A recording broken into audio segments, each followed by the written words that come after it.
ሰላም ጤና ይስጥልኝ ውድ ተመልካቾቻችን እንደምን አላችሁ?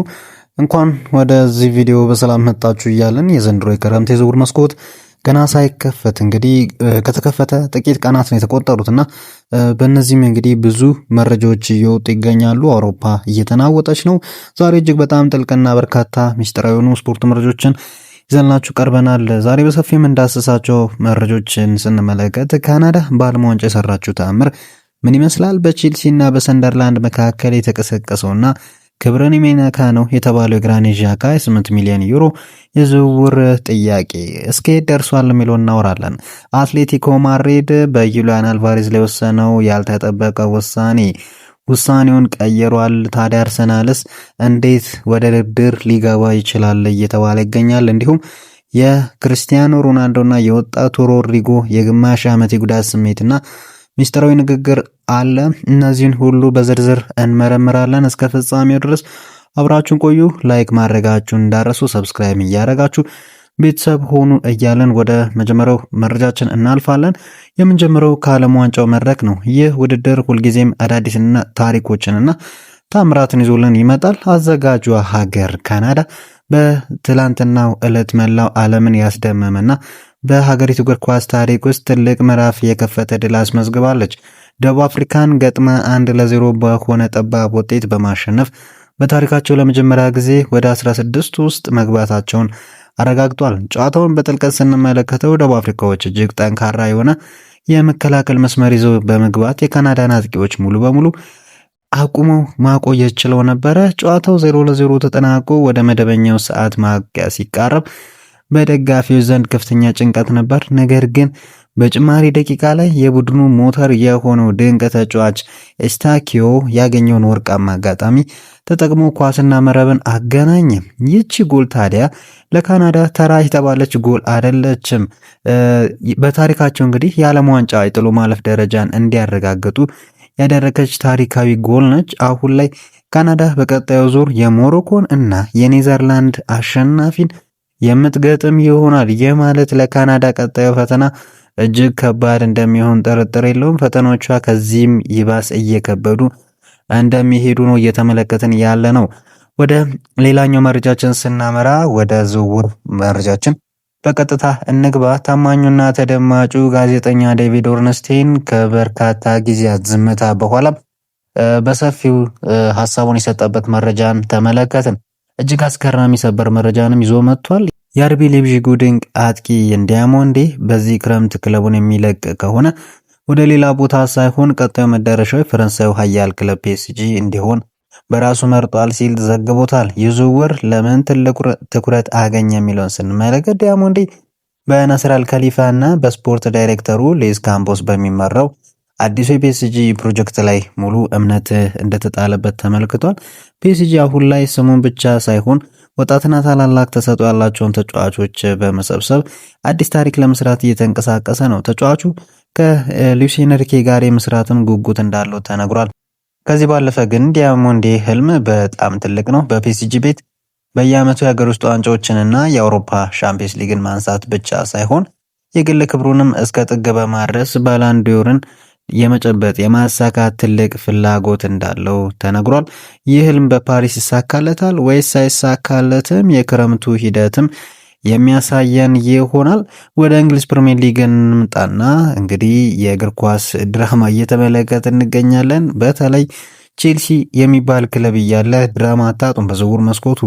በቅርቡ ቼልሲን በኃላፊነት የተረከቡት ዣቢ አሎንሶ የቡድናቸው መሃል ሜዳ ለመገንባት እንግዲህ የመጀመሪያ ምርጫቸውን ያደረጉት በዣካ ጉዳይ ነበረ። ቀደም ሲል በሊቨርኩሰን ቤት አብረውት ድንቅ ጊዜ የሰሩትን ልማደኛውን አማካይ ዣካን ማምጣት ፍላጎታቸው ነበር። ታዲያ ለዚህም ቼልሲ 8 ሚሊዮን ዩሮ የዝውውር ሂሳብ ለሰንደርላንድ አቅርቦ ነበረ። ነገር ግን የሰንደርላንድ ምላሽ ምን ነበር? ሰንደርላንዶች ጥያቄውን ውድቅን ያደረጉት ሰከንድም አልፈጁም። የቀረበው 8 ሚሊዮን ዩሮ ሂሳብ ከተጫዋቹ ብቃትና ከክለቡ ክብር አንጻር እጅጉን የሚነካና ዝቅ የሚያደርግ ነው ብለው ያምናሉ። ወሳኙ ተጫዋቻቸውን የመሸጥ ምንም አይነት ፍላጎት እንደሌላቸው በይፋ ተናግሯል። ነገር ግን ነገሩ እዚህ ብቻ አላበቃም። የዝውውሩን መረጃዎች ዋነኛ ምንጭ የምንለው ፋብሪዚዮም እንደ እንደተናገረው መረጃ ከሆነ ተጫዋቹ ዣካ ወደ ቼልሲ ለመሄድ እጅግ በጣም ጓጉቷል። ከቀድሞ አሰልጣኙ አሎንሶ ጋር በስታንፎርድ ብሪጅ ለመገናኘት ሲል በሰንደርላንድ አስተዳደር ላይ ከፍተኛ ጫና እያደረገ ይገኛል ሲል ተነግሯል። ተጫዋቹ እየገፋፋ ባለበት በዚህ ሰዓት ሰንደርላንድ እስከየት ድረስ ጥያቄውን ውድቅ አድርጎ ሊቆይ ይችላል? ይህ ትልቅ ጥያቄ ምልክት ነው። እንዲሁም በርካቶች በጉጉት የሚጠብቁት የዝውውር መስኮት ይሆናል ተብሎ ይጠበቃል። በመቀጠል ስለ አርጀንቲናው ኮከብ ጁሊያን አልቫሬዝ ሰፊ መረጃ አለን። ከሃንድ ኦፍ አርሰናል እና ከታዋቂው ስፔን ጋዜጣ ዲየሮ አስ የተሰሙትን መረጃዎች እንደሚያመላክቱት የአልቫሬዝ ትልቁ የልጅነት ህልም ወደ ባርሳ መዘዋወር ነው። በባርሴሎና እና በአትሌቲኮ ማድሪድ መካከልም ተጫዋቾችን ያካተተ የተሰጥኦ መቀበል ድርድሮችም ሲደረጉ ቆይቷል። ታዲያ ግን አትሌቲኮ ማድሪድ በድንገት አቋሙን ቀይሯል። ምንድነው የቀየረው አቋም? የክለቡ ዳይሬክተሮች አሁን ላይ ባወጡት አዲስ መመሪያ መሰረት በውል ውስጥ ምንም አይነት ሌላ ተጫዋች ሳይደባለቅ ቀጥታ 150 ሚሊዮን ዩሮ ብቻ በጥሬ መክፈል የሚከፍል ክለብ ካልመጣ አልቫሬዝ እንደማይሸጡ በይፋ አስታውቋል። ይህ ማለት ባርሴሎና በአሁኑ የፋይናንስ አቅሙ ይህንን ዝውውር ለማስፈጸም እጅግ ይቸገራልም እንደማለት ነው። እዚህ ጋር ነው እንግዲህ አርሰናል መድፈኞቹ የሚመጡት። አርሰናል ይህንን ሁኔታ በቅርብ ርቀት እያጠናው ነው።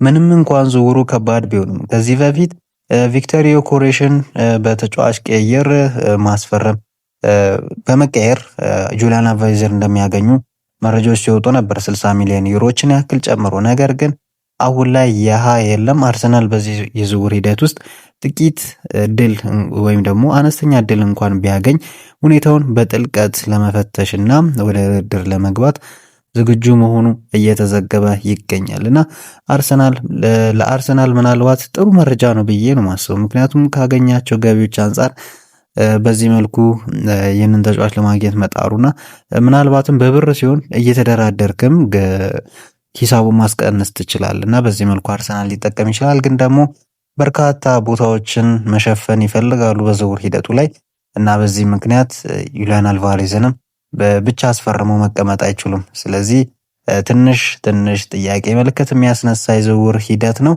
ምን ይፈጠራል አብለን የምንመለከተው ጉዳይ ሆናል። ወደ ሌላው የአርሰናል መረጃ ስንሄድ ብሩኖ ጉማሬሽ አዲስ ዝርዝር መረጃ ወጥቷል። አንዱ አርሰናል እንዳብራራው ባለፉት ቀናት በወኪሎቹ አማካኝነት የአርሰናል የቃል ጥያቄ አቅርቦ ነበር። አሁን ላይ ደግሞ እነዚህ ወኪሎች አርሰናል ይፋዊና የጽሁፍ የዝውውር ጥያቄ እንዲያቀርብ ከፍተኛ ጫና እያደረጉበት ይገኛሉ አርሰናል ላይ ያለ ነው። ነገር ግን ድርድሩ ቀላል እንዳይሆን የሚያደርጉ ሁለት ትልልቅ ነጥቦች አሉ። አንደኛው ተጫዋቹ በአሁኑ ውል ላይ በጽሁፍ የሰፈረ ምንም አይነት የውል ማፍረሻ የለውም። ይህም በጣም የሚያስገርም ነገር ነው። ይህ ማለት ከክለቡ ጋር ቀጥታ መደራደር ግድ ይላል። ሁለተኛው ደግሞ የቀድሞ ክለቡ ሊዮን የ20% የመልሶ መሸጫ ሴሎን ክሎስ ስላለው አሁን ያለው ክለብ ከፍተኛ ገንዘብ ሳይጠይቅ እንደማይቀር ነው የተነገረው። ምክንያቱም 100 ሚሊዮን ቢጠይቅበት እዚህ ተጫዋች ላይ 80 ሚሊዮኑን ኒውካስትል ያገኛል፣ 20 ሚሊዮኑ ደግሞ የቀድሞ ክለብ ሊል የሚያገኝ ይሆናል ማለት ነው። በሌላ በኩል የቤን ዋይት ጉዳይ ተጠባቂ ሆኗል። ከወራት በፊት ኤቨርተን ከፍተኛ ፍላጎት አሳይቶ የነበረ ቢሆንም በጉዳቱ ምክንያት ዝውውሩ እየዘገየ ይገኛል። አሁን ላይ ሌሎች ክለቦችም የጠየቁ ሲሆን ለሱ አዲስ ፈተና የሚሆንና ክለቡን የሚያስማማ ጥያቄ ከመጣ ቤን ዋይት መድፈኞቹን ለቆ ሊሄድ እንደሚችል መረጃዎች እየወጡ ይገኛሉ። ሌላው በአውሮፓ እግር ኳስ ውስጥ ትልቅ መነጋገሪያ ነው የ18 ዓመቱ የሊል ድንቅ አማካይ አዩብ ቡዋሪ። ይህ ወጣት እንግዲህ ተጫዋች በአሁኑ ሰዓት በአርሰናል፣ በሲቲ፣ ሙኒክ፣ ማንቸስተር ዩናይትድ ስካውቶች በቅርብ ርቀት ክትትል እየተደረገበት ይገኛል። የሊል ክለብ ፕሬዚዳንት ኦሊቨር ሊታንጌ ለዚህ ተጫዋች ሽያጭ የጠየቁት ዋጋ ግን አስገራሚ ነው፣ ከ80 እስከ 100 ሚሊዮን ዩሮ።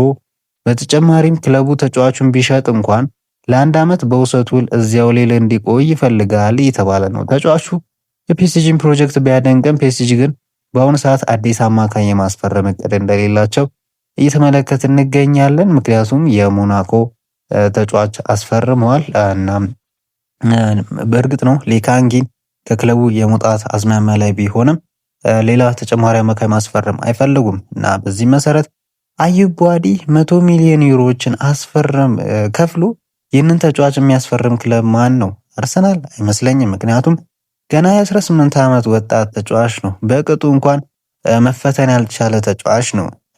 በሊግ ዋን እና በፕሪሚየር ሊጉ የተለያየ አይነት ምንድነው የፊዚካሊቲ የተለያየ አይነት ተሰጥኦ የሚጠይቅ አይነት ሊጎች ናቸው። ፈረንሳይ ሊግ ዋን ውስጥ በሚገርም ሁኔታ ኳስ ፖሰስ አድርገህ ምናምን መጫወት ትችላለህ። ፕሪሚየር ሊግ ላይ ግን አትችልም። በዛ መልኩ ደግሞ አዩብ ባዲ እዚህ መጥቶ መጫወት የሚችልበት ሁኔታ አለ ብዬ አላስብም። ከብራዚል ጋር ያደረገው የዓለም ዋንጫ በእርግጥ ጨዋታ በጣም ድንቅ ነበረ። ነገር ግን ከዛ በኋላ የነበሩትን ጨዋታዎች እኔ በግሌ ያልተስማሙኝ ሁኔታ ነበሩ። አዩብ ባዲ እናንተስ ሀሳባችሁን እስቲ ያስቀምጡ። ወደ አርሰናል ቢመጣ ይመቻችኋል ወይ? 100 ሚሊዮን ቢከፈልበትስ ምን አይነት ሀሳብ ነው ያላችሁ የሚሉን። ጭራሽ ከፍላችሁም በውሰት እዛው ይቆያል አንድ ዓመት። በጣም የማይመስል ነገር ነው። በቅንፍ ውስጥ አንሸጠውም ቢሉ እኮ በጣም ግልጽ ይሆን ነበርና በርካታ ክለቦች በዚህ ሁኔታ ብስጭታቸው ሊገልጹ እንደሚችሉ ምንም ጥርጥር የለኝም። ሌላው ማንቸስተር ዩናይትድ እና ሊቨርፑል አጫጭር ግን ወሳኝ መረጃዎችን እንመልከት። ዴቪድ ኦርንስቴ እንደገለጸው በዩናይትድ ቤት በዚህ ክረምት በርካታ አዳዲስ አማካይ ተጫዋቾችን ክለቡን ሊቀላቀሉ ይችላሉ ብሎ ተናግሯል። ቡድኑ በመሃል ሜዳው ላይ ትልቅ ማስተካከያ ለማድረግ እየተንቀሳቀሰ ነው። ካዝሜሮ ወጥቷል። ኡጋርቴ የግማሽ ዓመት ጉዳት አስተናግዷል። ቢያንስ ለ10 ወራት በጉዳት ከሜዳ የሚወጣ ይሆናልና በዚህ መልኩ እንግዲህ ኡጋርቴ የለም። ማንቸስተር ዩናይትድ 2 አማካዮችን በአንድ ጊዜ አጥቷል እና በዚህም ረገድ አዳዲስ የአማካይ ተጫዋቾችን ቢያስፈርም እንዳትገረሙ ሲል ዴቪድ ኦርንስቴን ዘግቧል። በሌላ በኩል ፎረስት የሊቨርፑልን አማካይ ጆንስን ለማስፈረም ፍላጎት አሳይተዋል። ታዋቂው ጋዜጠኛ ቤን ጃኮብስ እንደዘገበው ሊቨርፑል ለተጫዋቹ 40 ሚሊዮን ፓውንድ ገደማ ዋጋ የለጠፈበት ሲሆን እሱን ለመሸጥ